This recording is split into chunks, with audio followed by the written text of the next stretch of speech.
This assignment deals with chromatic chords. Chromatic chords are chords in which there is a modification of the diatonic scale that is given by the key signature.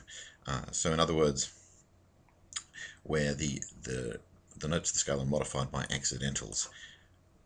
This first example is really simple. It's in C major, so any accidentals we add to any of these notes will be chromatic alterations, taking it away from the collection of pitches that are naturally found in the C major scale. And a lot of the more complex and unusual harmonies of the 19th century, for instance, or indeed of the Baroque period,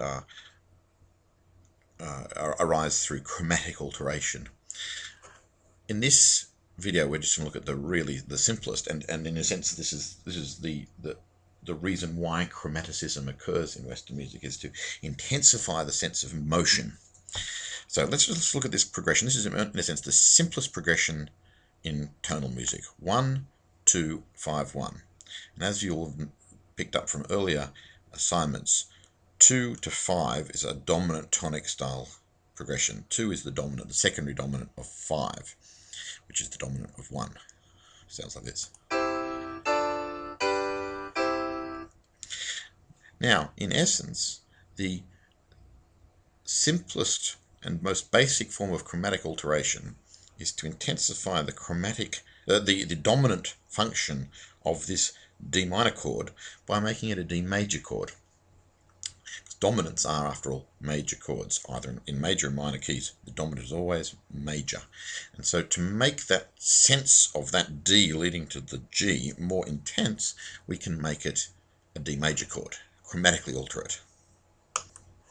So that looks like that.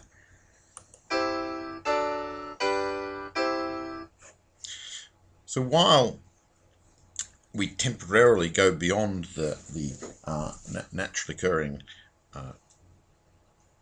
tones found in a C major scale, it doesn't affect a modulation in any way. It's just an intensification of the dominant to tonic function of that D to G chord.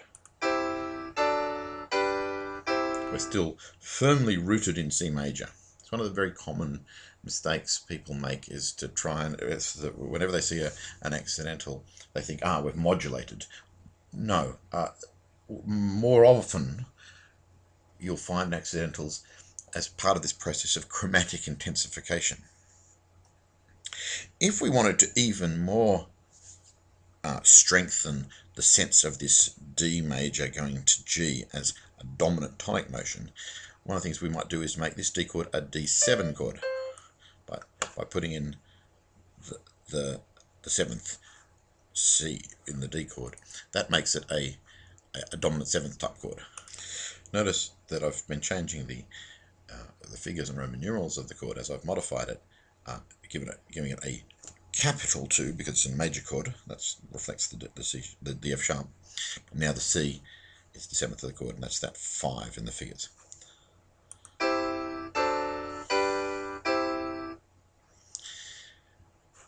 It's really simple. It's very effective, and you should use it in your own compositions. And it is the basis of almost all chromatic inflection that you get in tonal music. Almost all of it is designed to intensify that sense of progression of dominant to tonic. There are a couple of other places in which we play around flattening chords, the flattened second chord, for instance. But they are less significant than 90% of chromatic alteration, which is to intensify that sense of dominant to tonic.